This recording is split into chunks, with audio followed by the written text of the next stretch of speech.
From trichomes.com, I'm Jason Kitamura, and this is Tech in Cannabis. I talk with game changers in the tech community to gain valuable insights into the future of the fast-paced cannabis industry. Today, we are joined by Dylan Livingearth of Backbone. We talk about the extreme importance of visualizing and understanding your business's data and analytics as an owner or operator, along with how extreme transparency can save you massive amounts of time, money, and relationships in the cannabis space. We also touch on this time in government and how software like Backbone is shaping regulation and its enforcement in the future. All right, and today we have Dylan Livingearth with Backbone. Thanks for coming on to the show. Thank you for having me. That's a great name, by the way, Livingearth. I like that, especially in cannabis. There's a story behind it. Yeah. Well, I guess for the audience members who don't know what Backbone is, I mean, essentially it looks like it's kind of like a analytics system, like a portal, kind of gives you kind of a snapshot of everything that's going in your cannabis operations. Is that kind of a way to describe it in a nutshell? Yeah, it's where is everything in process, or WIP. Where in process is absolutely everything at any one time. And also what are the yields that are happening, and pretty much what are the cost of goods of doing that, so that you can tell in the end if you're creating something at a price that's actually profitable. Gotcha. So it's basically everything data about what you're running. Basically, that's right. It's everything data. We call it a platform, Cannabis Data Platform, Gotcha. Data Warehouse. Now, I mean, how did you get into this business? How did you get into the data side of cannabis? Well, I came up in Chicago. When I got out of school, I focused on what I called alleviating poverty, social programs in Chicago. And these programs, social programs, are always put under a microscope, and there's two sides, whether they're good, they should be going on, or it's a waste of money. So in Chicago, we happen to have a big affirmative action program from the city of Chicago, meaning minority women-owned businesses are supposed to get a 25% of all the contracts. So I got interested in that, and I became the guy to do the reporting. We call it monitoring and reporting on these big projects. In Chicago, you may know O'Hare Airport or McCormick Center. When they build these things and they're $1 billion and all this money is flowing, there's all these subcontracts. And a lot of times, to meet a goal, the prime contractor, the general contractor, won't even know who they can go to. So I came out of school and became this. I joined a firm called Target Group, who positioned themselves in the city of Chicago to be the linkage between the goals and the meeting of them. My specific job was the data management. I had to report to everybody how the projects are going, the entire city council. And because the data became so important, I was looking for better ways, improved ways to get at it. At the time, you may remember going back into the 90s, we had fax machines, and you had to fax all the data in. Right. If you got $1 million and you had to tell the city something, you might have to fax in a report. Well, I started getting pretty tired of that, and I jumped on the internet and became an application service provider for the city of Chicago, so that the people could report electronically and the reports would aggregate themselves.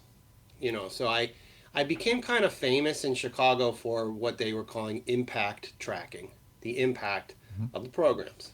And that brought me from the city of Chicago to the Chicago Housing Authority and the Chicago Public Schools, and everybody had this kind of need at the time, impact tracking. And then I ended up at the state of Illinois as the Chief Technology Officer for the Illinois Department of Human Services. And that was great. I felt like I was in a data position where I could tell people whether something was working or not working and give them the reports, the backup that they needed. Then I was tasked, Jason, with modernizing the entire system in the state of Illinois. Oh boy. It's a big deal, from mainframe computers to Google Farm. I was excited about it, but there was a gentleman who ended up in jail. You might know him. His name was Rod Blagojevich. And Rod Blagojevich got put in jail because he tried to sell Obama's seat. Obama was actually in the state of Illinois the chairman of the Department of Human Services. So he and I were kind of on this mission of modernizing the department, food stamps, and all the things related to human services. When he left, uh, I was a little bit interested in, okay, now that the champion has left, how are we going to get enough energy? So I started asking the state of Illinois to put money behind all this modernization. And it was challenging. They Yeah. wanted me, their mantra was do more with less. Yeah, most states rather not spend the money if they don't have to. So that's a big ask for sure.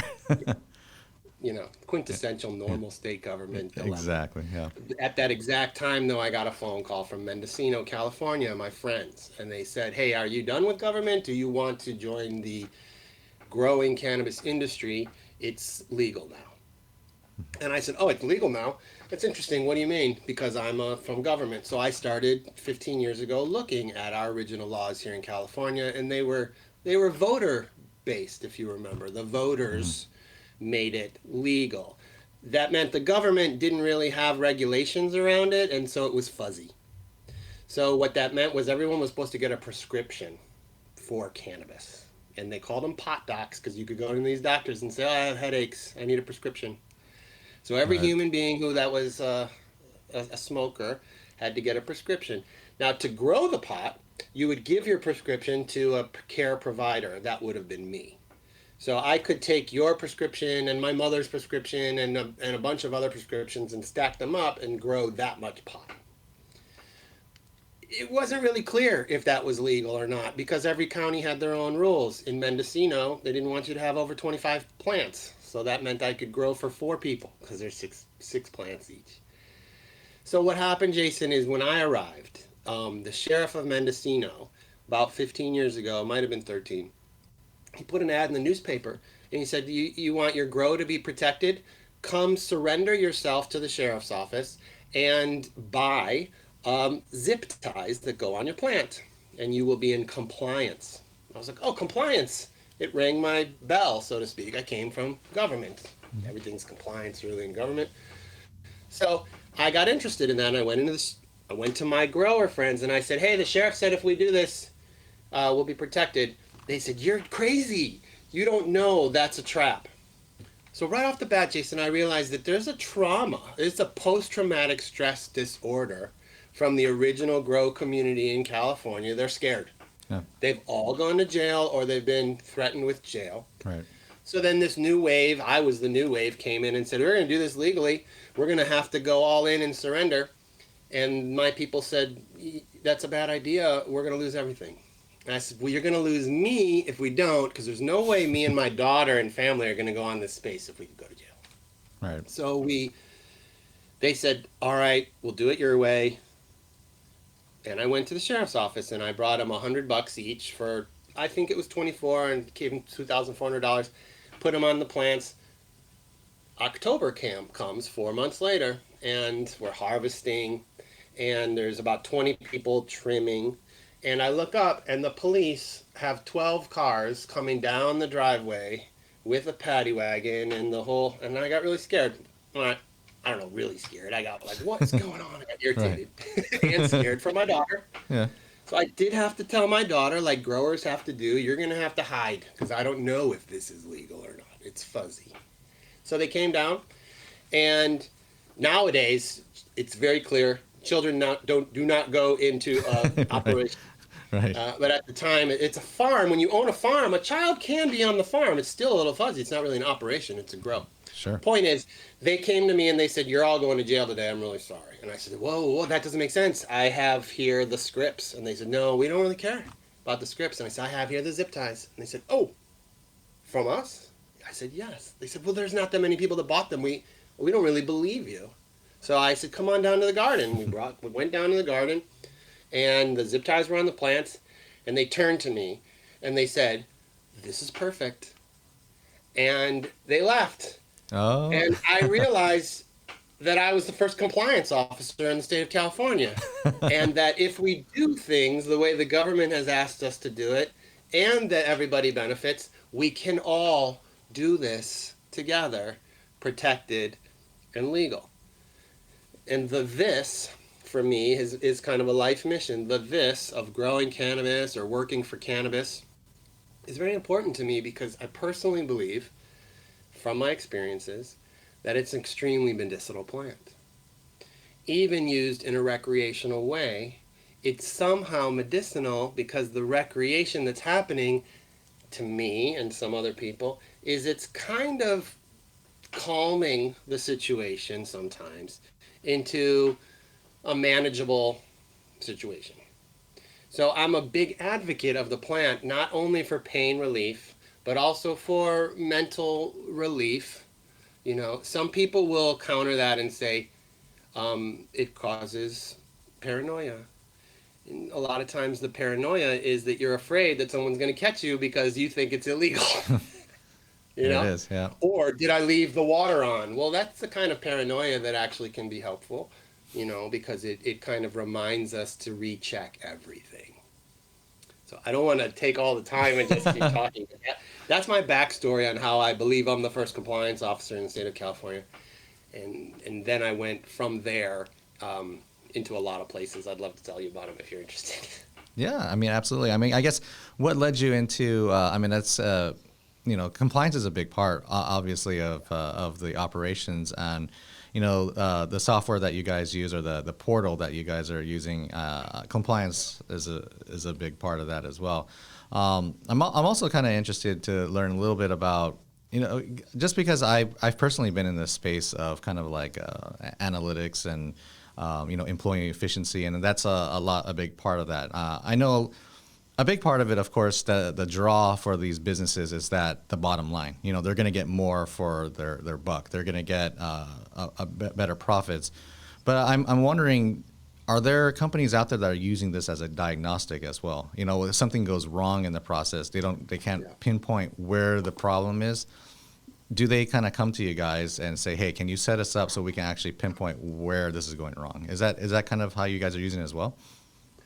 I would say yes on that. The term I would use is best practices. You know, everybody in the industry is trying to adopt best practices, and they are realizing that the data chaos that they have created by not really having a platform, by using a bunch of sheets, has slowed them down.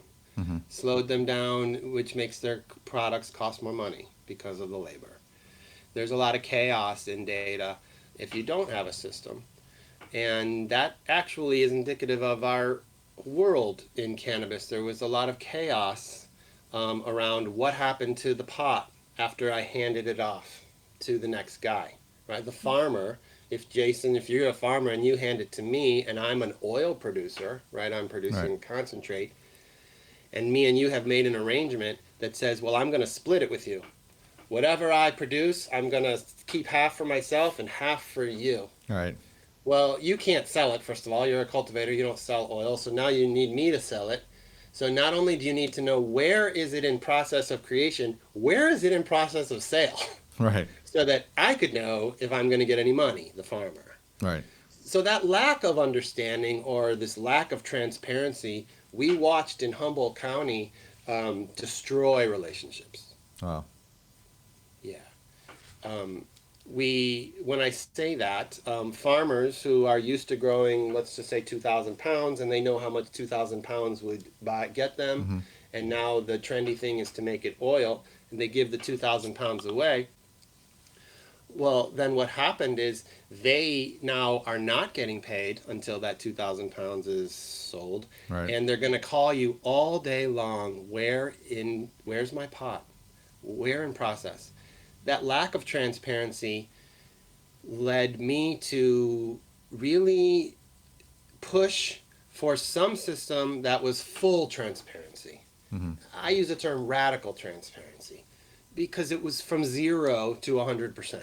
All right. You know, 0 because you would go to jail if someone found your documents of the pot that you've been processing when it was illegal. Now that it's legal, that same exact information is what everybody needs, including the government. But more to your point, including yourself, for this cannabis business intelligence of increasing efficiencies, and really honing in on your best practices so that your cost of goods are the lowest they could possibly be, or you can't compete. Yeah. It's really a life or death situation in these brands. They can either compete or not, and to do so, it's not really a mystery. You have to create a high quality product at a low cost in order to, sell it in the dispensary.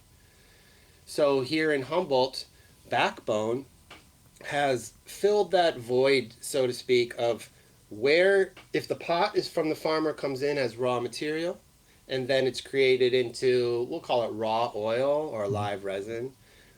Then it has to be purged, right, or baked, so all of the solvent comes All out, right. and then it has to go in this thing we call eaches, the individuals that you buy in the Mm-hmm. store.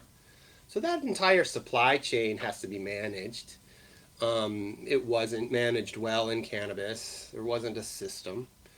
Backbone entered the space to fill that void and to use beepers, beep, beep, scale reader, moving it through, speeding it up, get the transparency so that when the stakeholders want to know what's going on with the project, instead of them calling, you just hit a button and send them a report. Right. You kind of proactively report.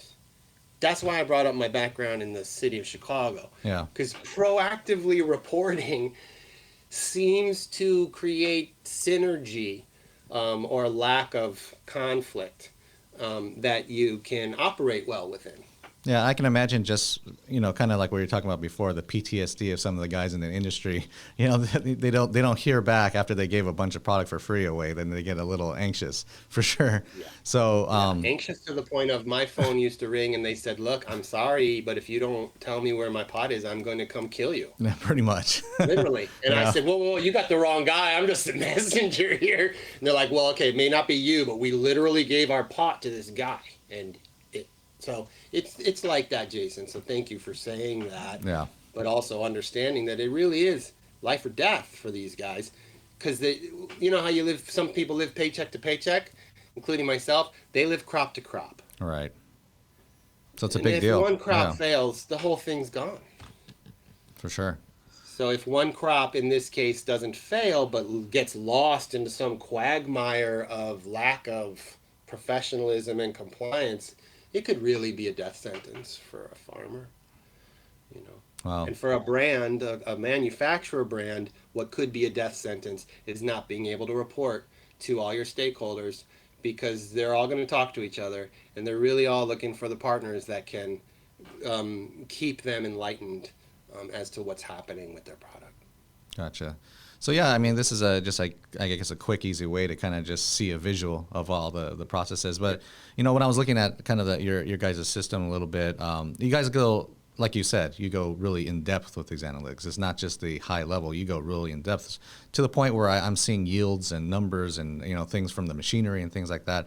I mean, that's a tough thing to do. How did you guys have the ability to like integrate with all these machines, or even create the process of reporting like the data that comes back from some of these processes? How did that work? I'm glad you asked that, because there's no way one human being, I think, could have accomplished that. Right. We had to pull in experts of various areas. One of them would be hardware supply chain. Mm-hmm. I mean, Amazon's been doing stuff forever, so that Right. is hard. That's supply chain. So there's people out there. So we wanted to adopt some of the best practices from the non-cannabis industry, like scanners and, readers off scales. Uh, but we also wanted to do it, we wanted to shape it to the exact cannabis processes Mm-hmm. so that it didn't surprise the operators, so that it felt like a natural fit. So we really do have to look at everyone's individual supply chain and then work with them and find out, are you feeling the most efficient? First step is, are you feeling the most efficient when they have things they want to do, like, let's say, add a scale reader, add a scanner. Once you do that, then you can review your baselines of Right. how efficient am I now? What else can I do to be more productive? Now that the low hanging fruit has been handled, it's easy to see that it's been handled because typically in cannabis it's not handled. Right now people are not usually beeping or scale reading. Right. 80% of the people I know in Humboldt are still somewhere between automated and super manual. And the fact that they're somewhere between means they're not quite as efficient as they can be. Sure.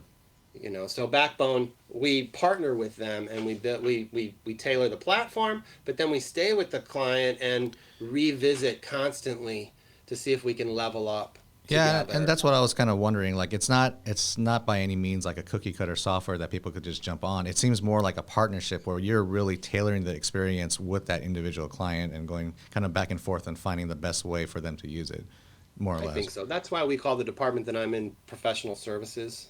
Gotcha. I mean, we provide professional services of the implementation, but during the implementation, because the client has unpacked their processes, they start to re-envision improved efficiencies. Yeah, and I was looking at it and saw that you guys also do the efficiency of employees, correct? So you can actually have like trimmers and things like that manage, what their pay rate is versus output and things like that. That's pretty Yeah. crazy. I It mean, is pretty crazy. yeah, It's like from 0 to 100, like I said. That's yeah, radical transparency. As long as the data is being put in a way, it is being put in the way that is asked, then the outputs are very analytic, very easy to use to understand how efficient was that run or that process.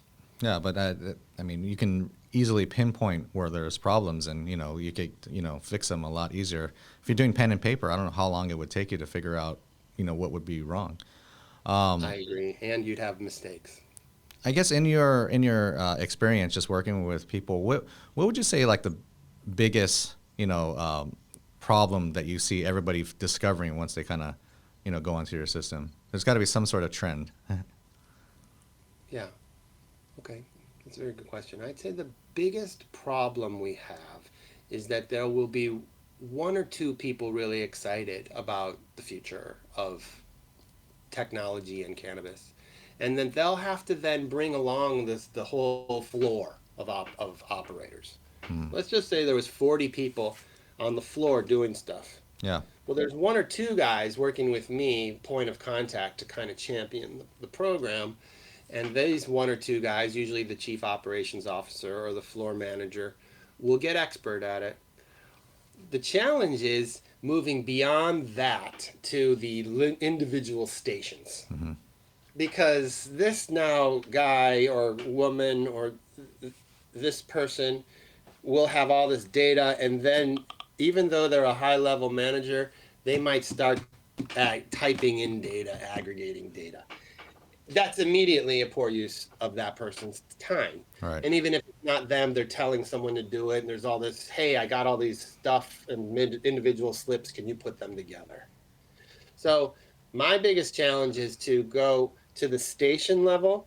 Let's say I'm a trimmer, like you said, and I've been given 2 pounds of pot and I am done for the day. I would like to self-checkout. I want to go to the scale and I want to put my A buds on it, and it'll say, oh, a pound. B buds, half a pound, trim, keef. And that takes away a whole other human being who had to do that weighing. And it also takes away the data entry of the person who weighed and then entered. So in essence, my biggest challenge is getting it from one operator to 10 people using it to 100 people using it. Yeah. Yeah, And that's the biggest challenge right now. And a lot of it is you actually kind of working with them to kind of figure out how they can best use it. And so it's interesting because it is a software platform, but realistically, if you get a company that will go fully on board 100% with your platform, and they could really transform their entire business. I mean, you're talking if everything is going, now compliance is not an issue because they're going everything, through the system. If they're able to do all their checks and balances at the right time, now, everyone can see all the numbers. Like you have SOPs that could be put together. Now, it's like everything is there. And shareholders, they could just get an export, I'm assuming, to see all the numbers.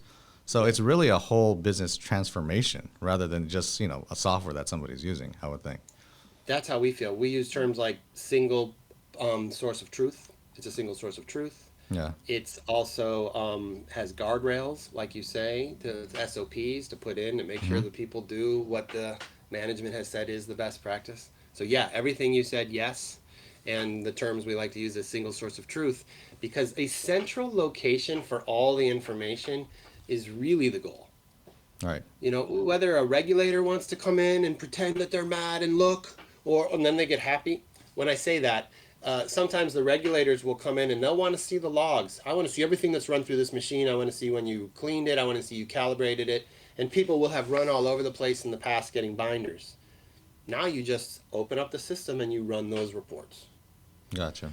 So the governments, when they come in now and they see, oh, you're on Backbone, the peace of mind that exists for our client and the government is just immediately raised, because they do feel confident that the platform is centralizing their critical information, as is keeping them in compliance for the most part, and is helping their operators by giving them the tools they need at the operator level to make sure they do the best practice. Absolutely. And I've talked to a few different people, just on the show and things like that. That I do, kind of similar software where it's like a workflow management and things like that and compliance. And I always ask them, if they think that there's a possibility to kind of standardize some of these exports or their software in government. And you're the first person that actually had experience in government. Everyone said, I don't know, not on the horizon. We don't know where to like kind of go for that or whatever. But now that you're the guy that has that access, where do you see it going? Do you think that there can be a way to either have it like a standardized like report, or like you said, people already recognize that if they see Backbone, like, okay, like you guys are pretty good, but making it, I guess, one step further with that in government? Do you think that's a possibility? I do believe there's standardization coming or Mm-hmm. possible in government, as a because best practices that come out of Right. one state are a lot of time adopted by another state. When I was in government, they used to send me to other states as the CTO to figure out what's Mm-hmm. working. And I think you're having a lot of that in cannabis, and it's not just at the operator level; it's at the government level, like you said. Let's say Texas, who's just maybe about to come online, is now they have 5, 10 years of experience of watching other people, so they're going to try to shape. Anybody's going to try to shape their laws in a way that is better than the last group. The standardization that we've seen so far and observed is in a software that they typically adopt called Metric. Mm-hmm. Doesn't mean everybody has it, but what's happening is every state is going out really for bid, so to speak, like an RFP, Yeah. like a request for Mm-hmm. proposal on, please give me a system that will be my compliance system. And government, I come from government, they really like low bids. They like when the thing Yeah. is low. And Yeah. so I'm not privy to all the information on Franwell, who makes Metric, but I do know that whatever they're doing is resulting in them getting the contracts in many states: Mm-hmm. California, Oregon, Michigan, probably half of the states. Um, that helps someone like us or anyone that's like us, because then if we can do Metric in California, we pretty much can do Metric in Michigan. Got it. So that type of standardization has happened and is helpful. I will say though that those are outside of government. Those are contracted, Yeah. providers. Mm-hmm. But every contracted provider is an extension of the government. So I would say that the governments are standardizing on regulatory systems. I think they're doing it with good intention, because I think that the governments were scared at first that cannabis, I believe, was going to make everybody sick. So they used all these terms like track and trace. They Mm. want to be able to trace back to the source when someone got sick and draw and quarter them or whatever they're going to do. And now 5 years in, I don't know one case of this happening. One recall. I don't Yeah. know of anybody in California that's had to trace back, but if they did, a system like ours is one click. If you have this finished this, let's say, eighth of pot, and you realize, oh, this eighth of pot has a problem, well, you could trace it all the way back up to the farm, Mm-hmm. and everything along that supply, that chain can be recalled or reviewed. So again, this peace of mind of safety, I think, is occurring, and I believe that metric was the first step towards the states feeling secure in safety, in health, so that they could do a recall. The second thing it started to do was give them an idea of how much tax money was coming their way. Because that's really what it does, is it says, oh, you've got 10 pounds of pot? Well, that means you owe us the cultivation tax on 10 pounds. And that happens to be $150 here in California, 154 times 10. So just 10 pounds of pot immediately gets the government, at the first pass, $1,540. When that 10 pounds is processed down into the eighth and the eighth goes off, the government now knows, oh, I should be getting money from the raw, and now I should be getting money from the finished. I should be getting excise tax and sales tax.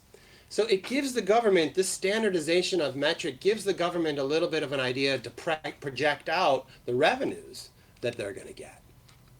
And I think that's helpful, especially if they start to use those revenues for social programs. Right.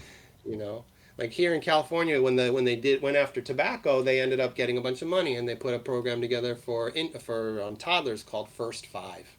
It's real easy to see tobacco money helping little kids. Right. Cannabis money is a little bit more embedded because I don't know, but I believe it goes into the general fund and starts being spent everywhere.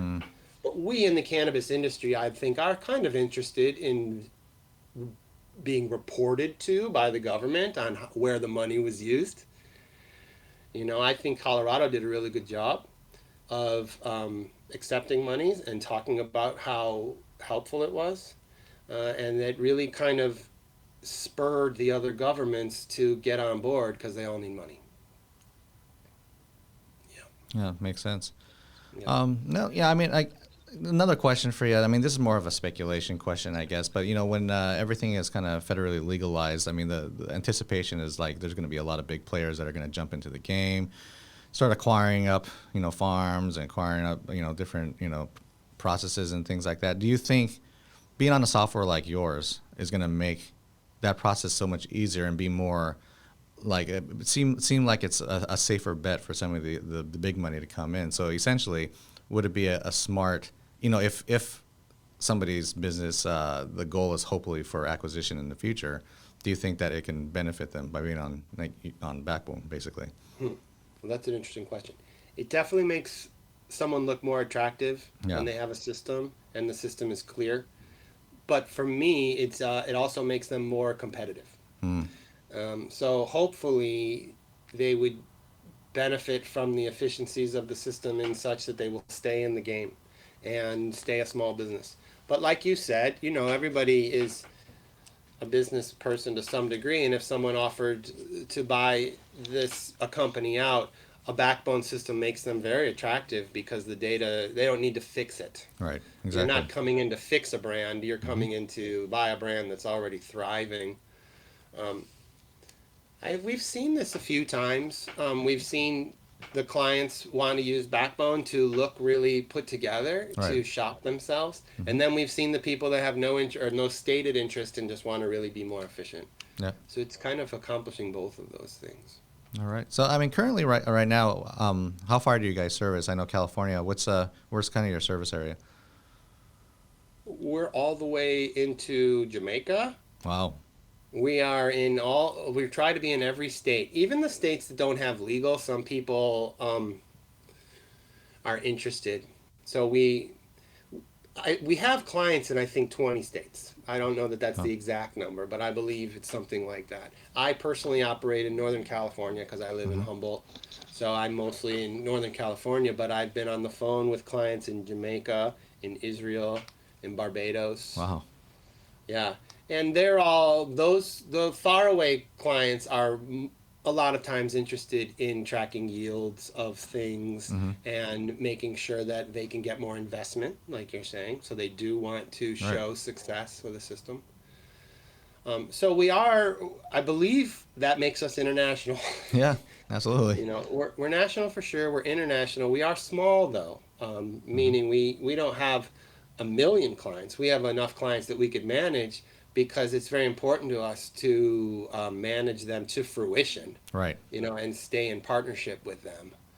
So I'm not really the sales. I'm not in no way a sales lead, although I am kind of a sales engineer where they'll bring me on to talk about how Mm-hmm. the application might solve some problems.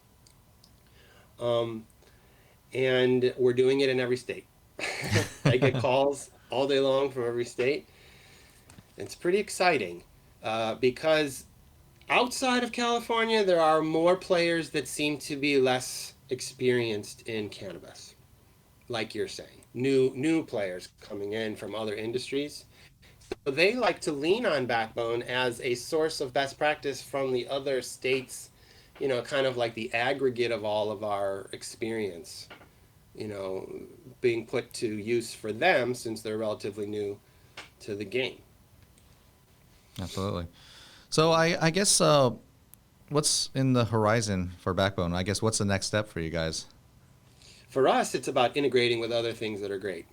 Let's just say that if Trichomes had a menu situation that was really brilliant, I don't know, let's just say that you could go to Trichomes and look by terpene Mm-hmm. and get limonene and almost, well, we at Backbone would like to take the applications of other great developers and integrate with them.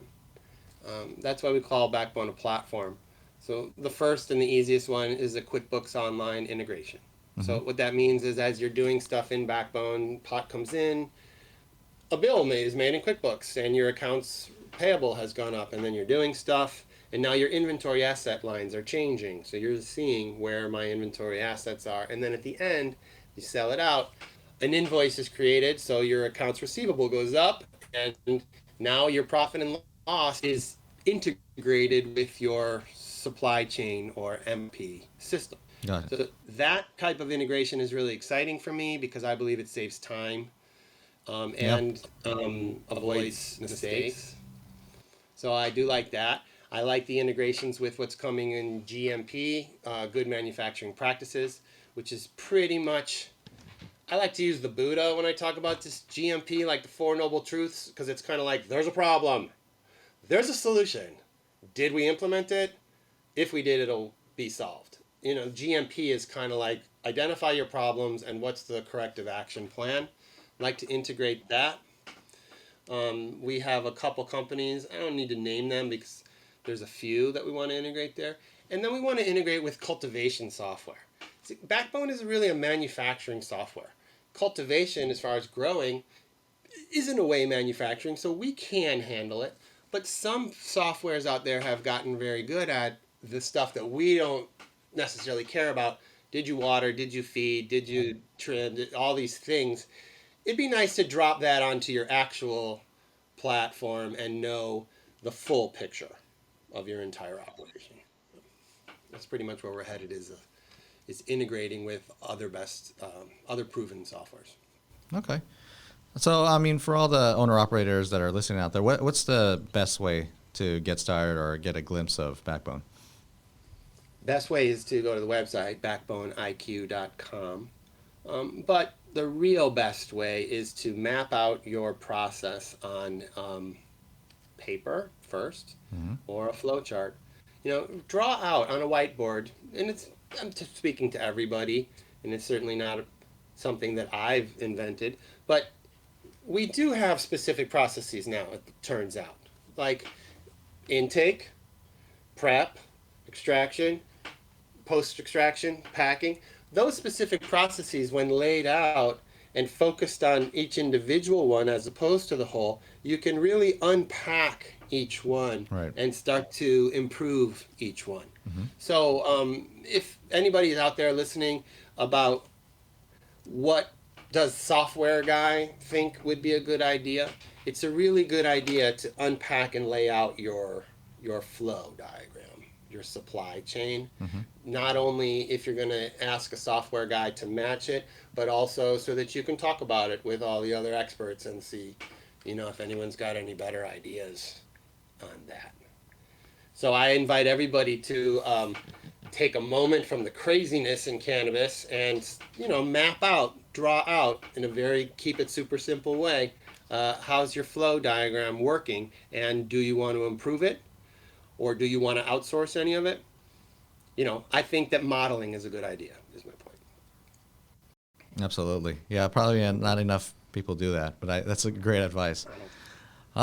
Well, yeah, Dylan, I want to thank you for coming on the show once again. It was great talking with you, and best of luck with yourself and Backbone.